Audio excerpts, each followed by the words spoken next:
briller. Sa lumière ne vient pas d'elle. Et où?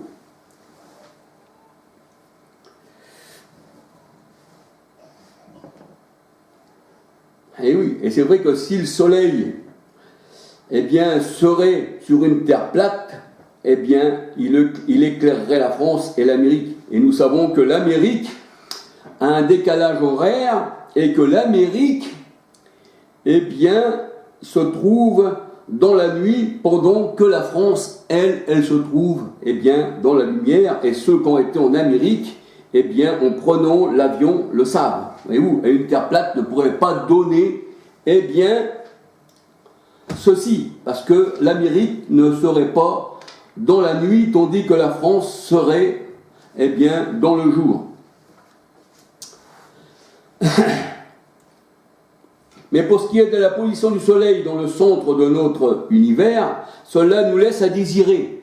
Cela nous laisse à désirer. Nous savons que les adeptes du soleil, eh bien, donnent gloire au soleil. Le 25 décembre, c'est une fête pour le soleil, et le dimanche, tout le monde se déplace pour leur culte, et ce culte-là vient de Rome, qui Rome adore le soleil, et ça a été mis en place, eh bien, par les jésuites. Donc, on peut dire que le soleil, eh bien, il est mis partout à la place, eh bien, de tout ce qu'on adore. Et c'est pour ça que le Seigneur dit, j'ai donné au monde d'adorer le soleil. Ça a été donné par le Seigneur qui doivent adorer le soleil. Deutéronome 4, 19.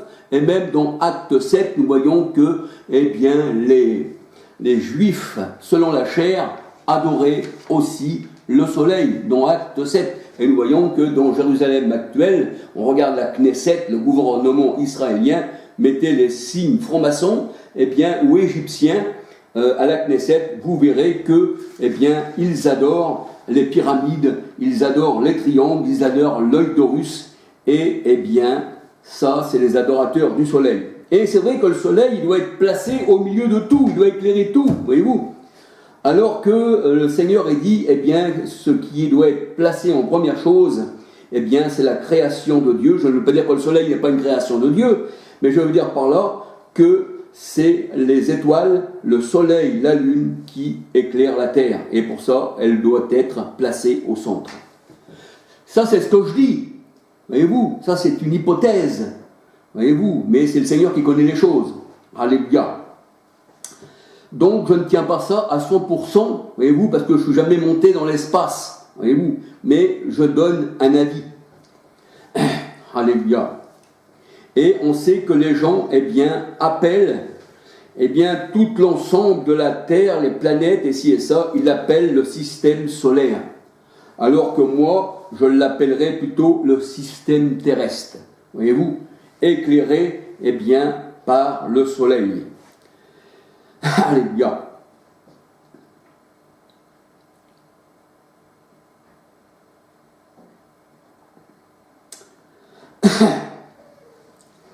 Et c'est vrai que je ne suis pas un astronome. Les astronomes, bien sûr, peuvent dire n'importe quoi aussi. Tout dépend de quel côté ils sont. Vous savez, dans ce monde-là, il y a des gens qui sont pour la vérité et les autres qui sont pour l'erreur. Donc, je suis à 50-50 pour la Terre plate et la Terre ronde. Voyez-vous? Moi, c'est simplement une opinion que je veux, eh bien, partager avec vous. Alléluia.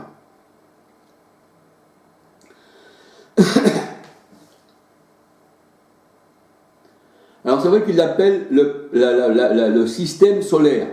Moi, je dirais le système terrestre. La planète Terre devrait être le centre et la lumière. Le centre et les lumières, la lune, le soleil et les étoiles, la contourner pour l'éclairer. Et c'est ce que nous dit la parole de Dieu, hein, que tout ceci, ça a été pour éclairer la terre. Voyez-vous? C'est pour éclairer la terre. Et si c'est autour, elle peut éclairer la terre. Mais si le soleil est là et que ça se trouve plus loin, ça ne peut pas aller, il faut que ce soit autour. Voyez-vous? C'est ce que dit que le Seigneur. Hein. Tout ceci, ces luminaires ont été faits pour éclairer la terre.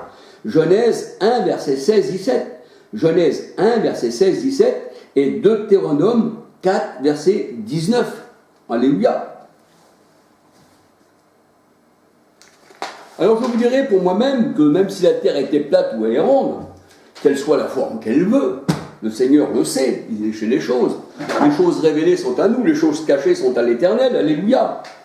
Eh bien, je dirais que ça ne joue pas sur mon salut. Même si on voudrait dénigrer mon salut par ces choses-là, en disant, voici, dans la parole de Dieu, il écrit le globe alors que la terre est plate, donc Dieu est monteur, il écrit globe, et alors elle serait plate. Mais il écrit aussi dans la parole de Dieu que Dieu, eh bien, il dit qu'il y a aussi le globe, qu'il a posé la terre sur le vide, qu'il a posé la terre sur le néant.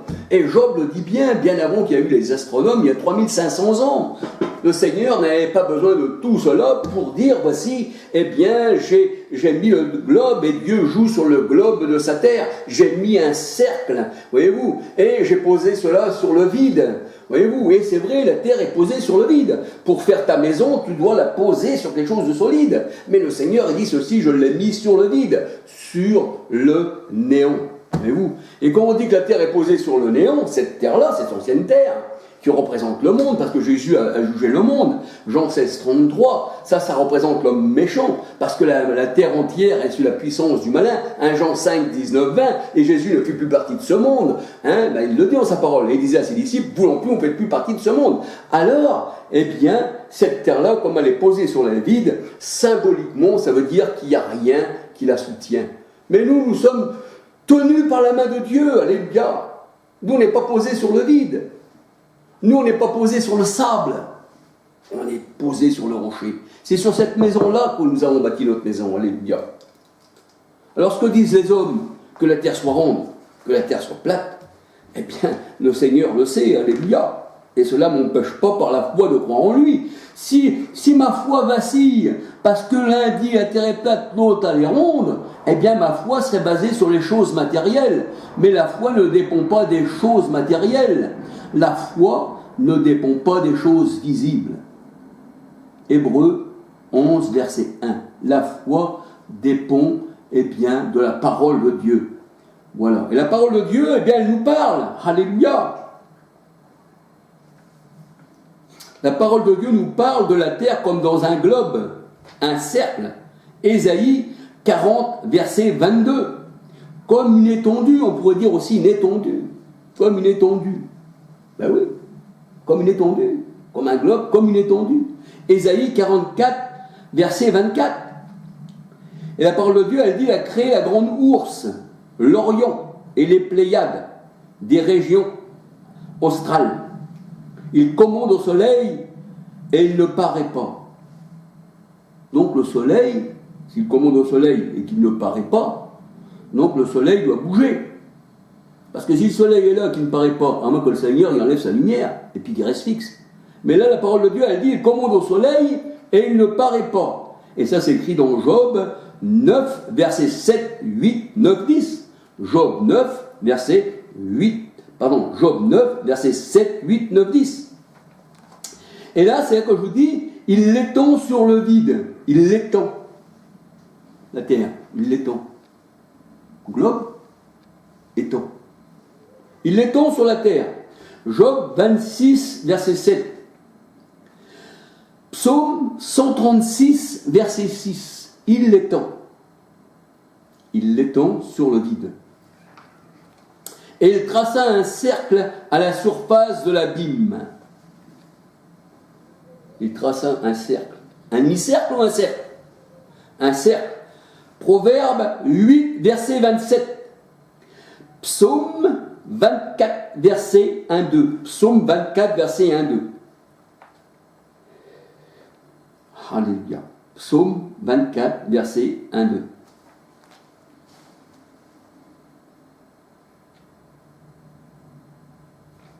Vous savez que quand on lit le passage de Luc, Luc 17, verset 31 à 36, Luc 17, verset 31 à 36, eh bien, ceci est très intéressant de lire ce passage. Il nous parle, ce passage, d'une manière littérale, mais aussi d'une manière spirituelle. Voyez-vous, il y a deux sens, il y a toujours deux sens dans la parole de Dieu. Jésus parle de personnes dans un lit, que l'une serait prise et l'autre serait laissée au jour de son avènement. Mais son avènement, il y a d'ici déjà 2000 ans. Et j'en parle dans mes vidéos de la fin des temps. Si vous voulez regarder mes vidéos la fin des temps, eh bien j'en parle de ça, la fin des temps. Et là le Seigneur parle, eh bien, à ses apôtres, et il dit que de deux personnes dans un même lit, l'une sera prise et l'autre sera laissée. Une sera prise, l'autre sera laissée. Donc c'est dans un lit, c'est la nuit, on dort la nuit. Alors une personne sera prise, une sera laissée. Et de deux femmes qui voudront ensemble, l'une sera prise et l'autre laissée. Ben là, ça veut dire que il y a deux femmes qui moulent le grain ensemble. Et l'une sera prise, l'autre sera laissée. Là, on va dire que c'est le plein jour, les femmes travaillent. Et les autres dorment. Voyez-vous ?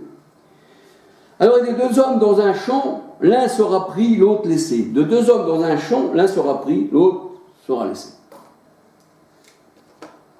Et l'avènement du Fils de l'homme, le Seigneur dit, sera comme un éclair qui partira de l'Orient à l'Occident, des quatre coins des extrémités du monde. Ça veut dire que l'avènement du Fils de l'homme, quand le Seigneur est venu, selon moi, ce que je pense, mais je pense que c'est spirituel, mais je vous le dis quand même, parce que c'est une opinion. Quand le Seigneur est dit, un sera pris, l'autre sera laissé, dans un lit, et que l'autre qui sera au champ, un sera laissé, un sera pris, ça veut dire que l'avènement du Seigneur est mondial. Ça veut dire que le monde, eh bien d'un côté c'est la nuit, un peu comme en Amérique, c'est la nuit, un peu comme en Chine, et un peu comme en France, que c'est le jour, voyez-vous. Donc quand c'est mondial, l'avènement du Fils de l'homme, eh bien se fait un jour, mais dans ce jour-là, le même jour, il y en a qui dorment d'un côté, voyez-vous, il y en a qui dorment d'un côté, dans un lit, comme en Amérique, que le décalage horaire, et ici en France, on va travailler, voyez-vous, et ça c'est l'avènement du Fils de l'homme, alléluia. Et le Seigneur, il dit qu'il vient comme un voleur, voyez-vous, et le voleur, eh bien, il veille, voyez-vous, pour ne pas être surpris. C'est pour ça qu'on doit avoir dans nos cœurs, eh bien, toujours le Seigneur. Et comme je vous disais, le Seigneur il disait, et ça il y a 2000 ans qu'il dit qu'il vient comme un voleur. Et il est venu. Comment ? À la Pentecôte. Il est venu dans nos cœurs. Et ce n'est plus nous qui vivons, c'est Christ qui vit en nous. C'est pour ça que nous, on ne l'attend pas. Le Seigneur vit avec nous pour l'éternité. Ce n'est plus moi qui vis, c'est Christ qui vit en moi. Alléluia. Donc ça, je vous parle de ça, eh bien, qui s'est passé il y a 2000 ans. Un dans un lit sera pris, l'autre sera laissé, et l'autre au champ, de deux hommes au champ, un sera pris, un sera laissé.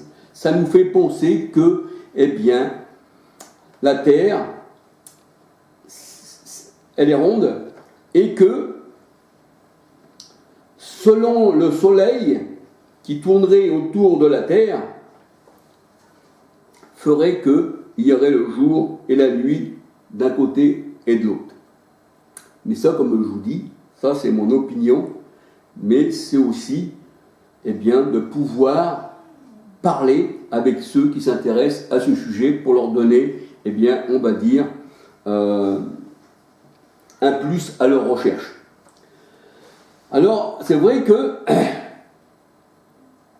alléluia, c'est vrai que cela nous fait penser que la terre est ronde, et que le jour et la nuit se trouvent au même moment sur un globe. Proverbe 8, 27, 31. Proverbe 8, 27, 31. Alors je vais regarder Proverbe 8, 27, 31, pardon, ce qui est écrit dans la parole de Dieu. Proverbe 8, 27, 31. Alors voyons voir Proverbe 8, 27, 31.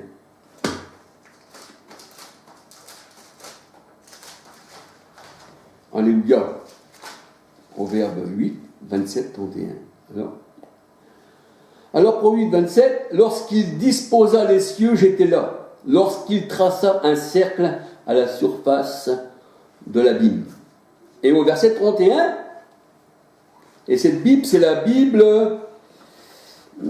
c'est la Bible seconde, nouvelle édition de Genève 79. Bible seconde, nouvelle édition de Genève 79. Et elle dit, dans Proverbe 8, 31, donc c'est vos Bibles, hein, c'est les Bibles du Sinaiticus et du Vaticanus, eh bien elle dit, cette Bible, jouons sur le globe de sa terre. Là elle parle du globe. Et trouvons mon bonheur parmi les fils de l'homme.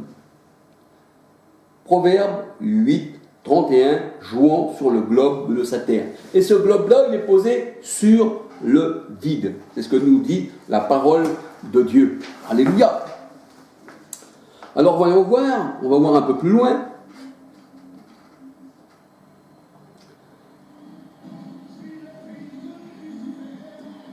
Je cherche où j'en étais. Voilà. Proverbe 8, 27. Alors on peut regarder aussi Psaume 24, verset 1, 2. Fondé sur les mers. Voyez-vous, fondé sur les mers. Alors, dans la parole de Dieu, on ne retrouve pas des astres qui se déplaceraient errants. Vous savez, même si le soleil tourne autour de la Terre, et non le contraire, c'est ce que je pense, je peux me tromper, je ne suis pas astrologue, c'est ce que je pense. Eh bien, même si le soleil tournerait autour de la Terre, eh bien, ça ne fait pas de lui un astre errant, parce qu'il a été mis là par le Seigneur pour justement faire ce que le Seigneur a voulu. Voyez-vous, tout est au service de Dieu, et il a mis ceci pour éclairer la terre. Donc le soleil n'est pas un astre errant, ni la lune, ni les étoiles. D'ailleurs, les étoiles, vous pouvez regarder dans le ciel, la nuit, vous verrez qu'elles ne bougent pas, qu'elles sont toujours fixes. Alors, l'étoile d'ici n'a pas été trouvée de l'autre côté, voyez-vous. On voit même ces étoiles qui forment comme une casserole, voyez-vous, je ne sais pas si vous avez vu, qu'on appelle la Grande Ourse, je crois. Eh bien, ça reste, voyez-vous, c'est toujours fixe. C'est fixé, voyez-vous. Eh bien, ceci, nous fait penser que les planètes, ce que le Seigneur a créé, je ne parle pas de Mars, Jupiter, Uranus, tout ça, parce que ça, c'est pas écrit dans la parole de Dieu. Eh bien, on voit que ces planètes-là, le Seigneur, il les a mis pour un but. Elles ne doivent pas aller se promener comme ça. C'est pas des choses qui doivent partir. Non, elles doivent rester à leur but. Sinon, on serait dans les ténèbres. Elles ne pourraient plus nous éclairer. Les seuls astres errants que l'on retrouve dans la parole de Dieu, eh bien, ce sont des hommes. C'est ce que le Seigneur nous dit. Des hommes selon la chair. Le Seigneur, il dit, pour les hommes, astres errants, dont Jude 13, astres errants. Astres errants. Et Jude 13, astres errants. Ça veut dire que ce sont des hommes qui errent loin de Dieu. Et où ils errent. Parce qu'il ne faut pas oublier que les astres aussi, la lune, le soleil, tout ça, comme je vous ai dit, que pour les parents de Joseph, dans la parole de Dieu, eh bien, Joseph, il voyait la lune, le soleil, les étoiles se prosternaient à ses pieds, et il disait, eh bien, voici, j'ai vu le soleil, la lune se prosterner à mes pieds, et le père, il disait, eh bien, alors faudrait-il que ton père, que moi, ton père, ta mère et tes frères, eh bien, se prosternent à tes pieds. Alors on peut dire que les astres aussi sont comparés aussi à des hommes dans la parole de Dieu. Et quand le Seigneur il dit astres errants, là il parle pour les hommes méchants. Alléluia. On peut regarder les astres, Genèse 4, versets 9 à 15. Genèse 4, versets 9 à 15. Il ne faut pas oublier aussi que les astres sont aussi des symboles. Oui, c'est des symboles, c'est ce que nous dit le Seigneur. Comme le dit aussi Genèse 37, verset 9-10. Genèse 37, verset 9-10. Apocalypse 1,20 qui nous dit que, eh bien, les étoiles, ce sont, eh bien, on va dire, les 7 anges, eh bien, des 7 églises. Apocalypse 1,20. Et que Lucifer, astre brillant, représente aussi un homme, bien que ça soit mis au IIe siècle dans la parole de Dieu. Ésaïe 14, verset 12.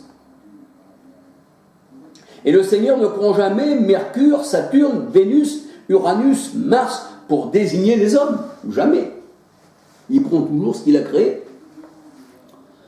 Le seul astre errant ne sont ni des planètes, mais c'est des hommes mauvais, instables. Errants, ça veut dire instables dans leur voie. Et le Seigneur, c'est ce qu'il dit, ils sont instables, astres errants. Jude 13, on peut le mettre avec Jacques 1, verset 6, 7, 8. Jacques 1, verset 6, 7, 8.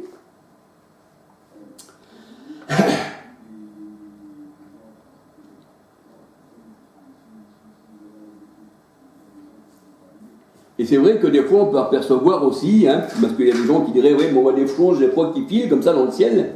Eh bien, ça, c'est des météorites. Ça n'a jamais été une étoile. C'est des météorites ou on peut dire des comètes. Voyez-vous, ça n'a rien à voir d'une étoile. Alors ça se promène, c'est certain. Mais les étoiles sont fixes. La lune est fixe, le soleil est fixe. Alléluia. Et le Seigneur parle dans sa parole que le soleil, eh bien, a été arrêté dans sa course par Josué, dans sa course. Donc le soleil, eh bien, il est arrêté dans sa course. Josué 10, verset 12, 13, 14. Josué 10, verset 12, 13, 14. Le soleil a été, eh bien, arrêté dans sa course. Ça veut dire que le soleil, il a une course. Il a une course autour de la Terre, sûrement, à mon avis. Voyez-vous ?